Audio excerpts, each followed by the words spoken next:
அனைவருக்கும் துர்காதேவி சரணம் சார்பாக அன்பான வணக்கங்கள். இன்றைக்கு நம்ம பார்க்க போற பதிவு என்னன்னு பார்த்தீங்கன்னா, மிகவும் ஒரு முக்கியமான பதிவு. அனைவருமே இத பார்த்து தெரிஞ்சுக்கக்கூடிய ஒரு அற்புதமான ஒரு பதிவுங்க. முக்கியமா நம்ம அனைவருக்குமே இரவுல தூக்கம் வருவதற்கு ஒரு முக்கியமான ஒரு சிறப்பான ஒரு விஷயம் என்றே சொல்லலாங்க. அதுல வந்துட்டு பொதுவாக நம்ம பாசிட்டிவ் லைஃப்ல நிம்மதியான தூக்கம் என்பது நம்ம பலருக்கும் ஒரு கனவாகவே இருக்கிறது இல்லையா? அதாவது மொபைல், லேப்டாப், வேலை, டென்ஷன் என்ற ஒரு இப்படி பல 1000 விஷயங்கள நம்ம பொன்னான தூக்கத்த பலம் பார்க்கின்றனங்க. அதாவது பலம் பார்க்கின்றன. ஆன்மீகம் என்றாலே ஏதோ சடங்குகள், பழைய விஷயங்கள் என்று நாம நினைக்க வேண்டாம். மன அமைதிக்கு உதவும் ஒரு சில ஈஸியான டிப்ஸ்கள் தான் இந்த பதிவுல நான் உங்களிடம் ஷேர் பண்றேங்க. இன்றைய தலைமுறைக்கு ஏற்றவாறு இதை நம்ம எப்படி ஃபாலோ பண்றோம் அப்படிங்கிறதையும் நம்ம இந்த பதிவுல நான் உங்களிடம் ஷேர் பண்றேன். பதிவுக்குள்ள போறதுக்கு முன்னாடி துர்காதேவி சரணம் சேனலை சப்ஸ்கிரைப் பண்ணாம பார்க்குறவங்க உடனே சப்ஸ்கிரைப் பண்ணிக்கோங்க. மேலும் பக்கத்தில் இருக்கும் பெல் பட்டனை கிளிக் பண்ணி ஆல் என்ற ஆப்ஷனை ப்ரெஸ் பண்ணுங்க. அப்பதான் நம்ம பதிவில் வரும் தகவல்கள் உங்களுக்கு உடனுக்குடனே நோட்டிஃபிகேஷன்ல வருங்க. நீங்களும் அதை பார்த்து பயன்பெறலாம். வாங்க இப்ப பதிவை பார்க்கலாம். பொதுவாகவே நம்ம இப்போ எல்லாம் தூங்கும்போது எப்போதுமே எல்லோரும் மொபைல் கையில வச்சுட்டு அதை பார்த்துட்டு அப்படியே படுத்து தூங்கிருதாங்க. அத மாதிரிலாம் செய்யாதீங்க. தூங்குறதுக்கு குறைந்தது அதாவது தூங்குறதுக்கு முன்னாடி குறைந்தது ஒரு 30 நிமிஷத்துக்கு முன்னாடியே மொபைல், லேப்டாப், டிவி எல்லாத்தையுமே ஆஃப் பண்ணிடுங்கங்க.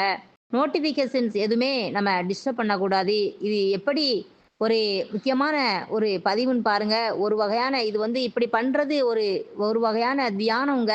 தியானம் என்பது நம்ம மனித வாழ்வில ரொம்பவும் ஒரு முக்கியமான ஒரு சிறப்பு வாய்ந்தது.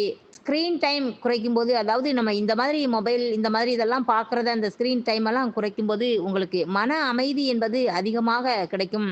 நம்ம அன்றாட கவலைகள் சமூக வலைத்தளத்துல நம்ம பரப்புகள்ல இருந்து நம்ம அதிலிருந்து விலகி உங்களுக்கே ஒரு நேரம் தனியாக ஒதுக்குகிறது என்பது ஒரு மன அமைதி தருங்க.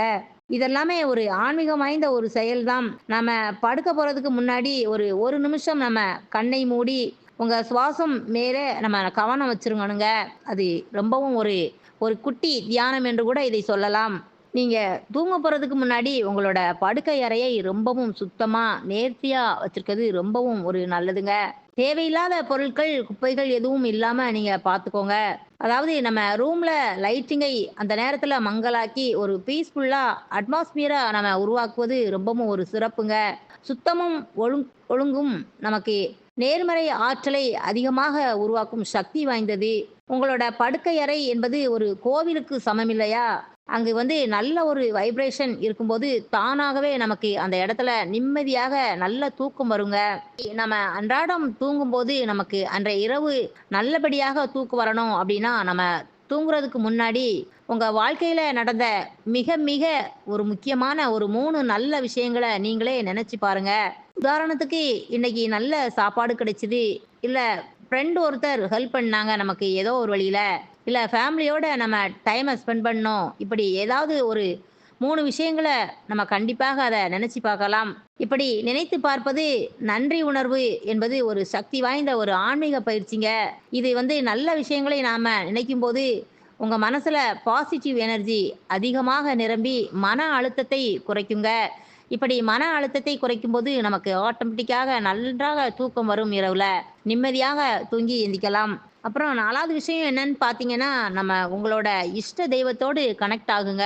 நாம தூங்க போற சமயத்துல நீங்க எந்த தெய்வத்த நீங்க நம்புறீங்களோ, முருகனா கூட இருக்கலாம், சிவனாக இருக்கலாம், விஷ்ணுவாக இருக்கலாம், விநாயகரா கூட இருக்கலாங்க.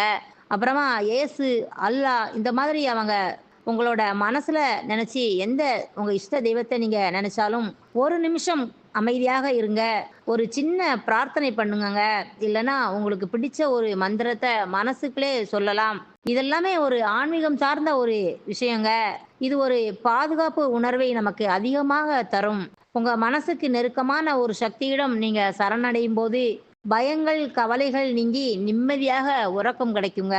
தூங்குறதுக்கு முன்னாடி 5வது விஷயம் என்னன்னு பார்த்தீங்கன்னா, நீங்க தூங்குறதுக்கு ஒரு 1/2 மணி நேரத்துக்கு முன்னாடி, நம்ம மெல்லிய சத்தத்துல உங்களுக்கு பிடிச்ச ஒரு பக்தி பாடல்கள கேட்கலாம். அது ரொம்பவும் ஒரு சிறப்பான ஒரு விஷயங்க. அப்படி இல்லன்னா, உங்கள மோட்டிவேட் பண்ற மாதிரி அமைதியான தியான ஆடியோக்கள கூட கேட்கலாம். இசைக்கும் வார்த்தைகளுக்கும் மனதை அமைதிப்படுத்தும் ஒரு சக்தி உண்டுங்க. இது உங்களோட மனத பாசிட்டிவான திசையில செலுத்தி, கவலைகளை நீக்கி, அத எல்லாமே மறக்க செய்து, உங்களுக்கு மன அழுத்தத்தை இன்ஸ்டன்ட்டாக குறைக்குங்க. இப்படி பண்ணுவது நம்ம மன அளவுல ரொம்ப ஒரு நல்லபடியான ஒரு நிம்மதியான தூக்கத்தை நமக்கு தருவதற்கு அதிகமான வாய்ப்பு இருக்கிறதுங்க. இப்படி அனைவருமே இத ஃபாலோ பண்ணுங்க. அடுத்து நம்ம தூங்குறதுக்கு முன்னாடி கடைபிடிக்கக்கூடிய 6வது டிப்ஸ் என்னன்னு பார்த்தோம்னா, எல்லோருமே நைட் டின்னர ரொம்ப லேட்டா சாப்பிடாதீங்க.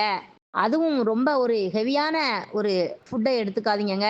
லைட்டா அதாவது சீக்கிரமா சாப்பிடுறது ரொம்பவும் பெட்டர்ங்க. இது எப்படி என்னன்னு பார்த்தோம்னா, ஆயுர்வேதம் இது போன்ற ஆன்மீக அறிவியல்கள் இரவு உணவை எளிமையாகவும், சீக்கிரமாகவும் முடிப்பது உடலின் ஆற்றல் ஓட்டத்திற்கு நல்லது என்றே சொல்கின்றனங்க. பொதுவாக செரிமான பிரச்சனை இல்லாம இருந்தாலே தூக்கம் நன்றாக வரும். இந்த சிம்பிளான டிப்ஸை ஃபாலோ பண்ணி பாருங்கங்க. நிச்சயமாக நிம்மதியான தூக்கம் கிடைக்கும். அன்பர்களே, இந்த பதிவை பார்த்துட்டு இருக்கும் உங்கள்ல எத்தனை பேர் இந்த விஷயங்களெல்லாம் ஃபாலோ பண்றீங்க என்பதை உங்களோட கருத்துக்களை கமெண்ட் பாக்ஸில் பதிவிட்டுட்டு, அப்படியே உங்க ஃப்ரெண்ட்ஸ் அண்ட் ஃபேமிலி மெம்பர்ஸ் அனைவருக்குமே நம்ம பதிவ ஷேர் பண்ணுங்க. அவங்களும் பார்த்து பயன்பெறட்டும். மேலும் நம்ம வீடியோக்கு ஒரு லைக் பண்ணி, சப்ஸ்கிரைப் பண்ணி சப்போர்ட் பண்ணுங்க ஃப்ரெண்ட்ஸ். தேங்க்ஸ் ஃபார் வாட்சிங்.